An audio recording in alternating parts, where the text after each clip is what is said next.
भारतीय शेयर बाजार में हफ्ते के पहले कारोबारी दिन भले ही फ्लैट कारोबार हो रहा हो, लेकिन भारत के शेयर बाजार को 30 साल का सबसे बड़ा झटका लगा है। असल में गोल्डमैन सैक्स ने एक रिपोर्ट पेश की। रिपोर्ट में कहा कि इस साल यानी 2025 में भारत के शेयर बाजार ने एशिया में सबसे खराब प्रदर्शन किया है।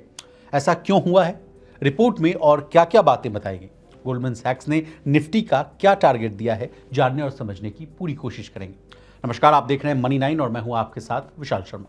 सबसे पहले गोल्डमैन सैक्स ने क्या क्या बातें कही हैं, इससे कहानी की शुरुआत करते हैं।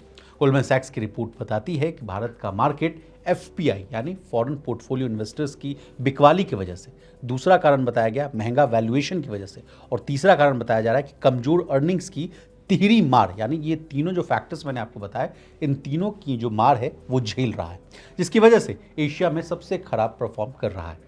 अब इसी बात को विस्तार से समझने की कोशिश करते हैं। रिपोर्ट में पहला कारण बताया गया है कि विदेशी निवेशकों ने सितंबर 2024 की हाई से अब तक भारत में करीब 28 अरब डॉलर, यानी इसको अगर आप कन्वर्ट करेंगे तो ये रकम आती है 2.3 लाख करोड़ के आसपास। उन्होंने कहा है कि इतनी की सेलिंग की। ये देखिए इमर्जिंग बाजारों में यानी उभरते बाजारों में सबसे बड़ी बिकवाली का आंकड़ा है। अब एफपीआई की बिकवाली को और डिकोड करते हैं। विदेशी पोर्टफोलियो निवेशक यानी जो एफपीआईज हैं, उनकी बिकवाली से भारतीय शेयर बाजार को राहत मिलती हुई नहीं दिख रही है। यह लगातार तीसरा महीना है जब विदेशी निवेशक यानी जो फॉरेन इन्वेस्टर्स हैं वो भारतीय शेयरों से जो है बिकवाली कर रहे हैं, यानी भारतीय शेयरों को जो है वो बेचते हुए नजर आ रहे हैं। अब सितंबर में विदेशी निवेशक भारतीय शेयर बाजार में अपनी हिस्सेदारी कम कर रहे हैं और अब तक करीब 11,000 रुपए के शेयर्स बेच चुके हैं। इससे पहले जुलाई और अगस्त में भी विदेशी निवेशकों ने भारी बिकवाली की थी।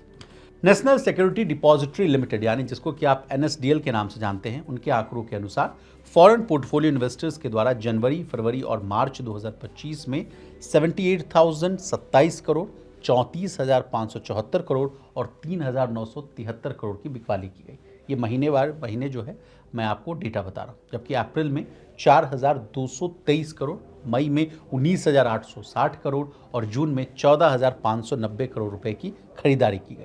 यानी अप्रैल, मई और जून के महीने में एफपीआईज ने बिकवाली नहीं की, बल्कि इतने इतने करोड़ की खरीदारी की। लेकिन फिर से जुलाई और अगस्त में उन्होंने 17,741 और 34,993 करोड़ के शेयर्स बेचे।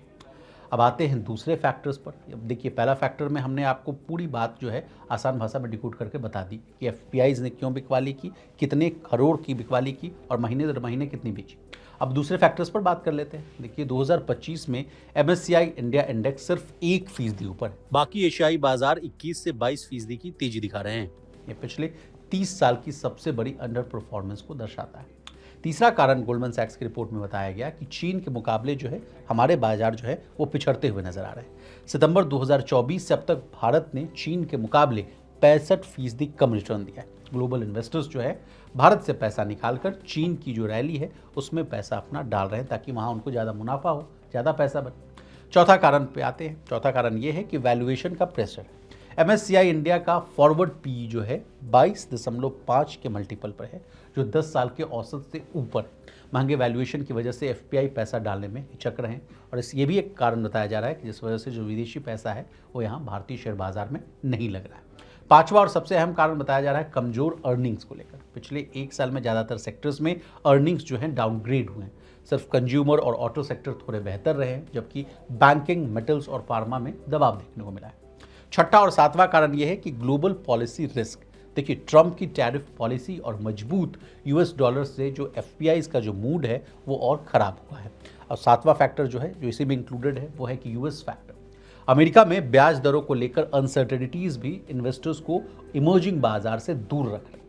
अब कब लौटेंगे एफपीआई, ये सवाल जो है आपके मन में आ रहा होगा, क्योंकि मैंने तमाम फैक्टर्स जो गोल्डमैन सैक्स की रिपोर्ट में डिकोड करने की कोशिश की वो ये फैक्टर्स बता रहे थे जिस वजह से जो पैसा है बाहर जाता हुआ दिख रहा है। लेकिन अब जो अहम सवाल है कि कब लौटेंगे एफपीआई, तो कहा जा रहा है कि जीएसटी रेट कट से कंज्यूमर स्टेपल्स, ऑटो और ड्यूरेबल्स जैसे सेक्टर्स में अर्निंग सेंटिमेंट सुधरा है। डोमेस्टिक फंड फ्लो भी अगस्त में मजबूत हो रहे हैं। 3.8 अरब डॉलर का निवेश आया है, यानी जो डीआईएस हैं उन्होंने इतना पैसा लगाया है। एसआईपी जो फ्लो है हल्का जरूर धीमा हुआ है लेकिन अब भी स्थिर है। आपकी जानकारी के लिए बता दें कि विदेशी निवेशकों की वापसी के बिना भारतीय बाजार का आउट परफॉर्म करना मुश्किल है, क्योंकि अगर आप बहुत बात ऐसी सुनने में आती है कि डीआईज के भरोसे ही अगर हम लोग चलते हुए नजर आएंगे तो आउट परफॉर्मेंस वाली जो बात है वो कहीं पीछे छूटती हुई नजर आती है। तो अगर मान लीजिए बाजार को, किसी भी बाजार को आउट परफॉर्म करना है तो दोनों लोगों का पार्टिसिपेशन बहुत ज़रूरी होता है। एक तो एफआईआईज का भी पैसा आना बहुत ज़रूरी है और डीआईएस जो है घरेलू संस्थागत निवेशक, उनका भी पैसा आना बहुत ज़रूरी है। अब अगले पॉइंट्स पर जाते हैं। देखिए, कहा जा रहा है कि अगर सरकार की नीतियां और मैक्रो डेटा जैसे कि कंजम्पशन और ग्रोथ को लेकर जो डेटा आ रही हैं वो अगर और सपोर्ट करते हुए नजर आएंगे तो घरेलू निवेशक जो है वो बैलेंस बना सकते हैं और स्थिति जो है, तस्वीर जो है वो और क्लियर होती हुई नजर आ रही है। तो गोल्डमैन सैक्स का टारगेट है कि अगले 12 महीने में निफ्टी जो है 27,000 तक पहुंच सकता है, क्योंकि मैंने आपको कहानी की शुरुआत में ही कहा था कि गोल्डमैन सैक्स की जो निफ्टी पे जो टारगेट है वो भी हम आपको बताएंगे। तो मैं आपको बता रहा हूँ कि अगले 12 महीने में कहा जा रहा है कि निफ्टी जो है 27,000 के लेवल तक भी पहुँच सकता है। लेकिन एक लास्ट जो बात है वो ये है कि रिटर्न्स जो है अर्निंग परफॉर्मेंस से ही तय होते हुए नजर आएंगे। तो ये रहा गोल्डमैन सैक्स की पूरी रिपोर्ट। आपको हमारी ये डिटेल रिपोर्ट कैसी लगी कमेंट कर जरूर बताइएगा। इसी तरह देश, दुनिया और बिजनेस जगत से जुड़ी तमाम ताज़ा तरीन खबरों के लिए बने रहिए हमारे साथ और देखते रहिए मन में।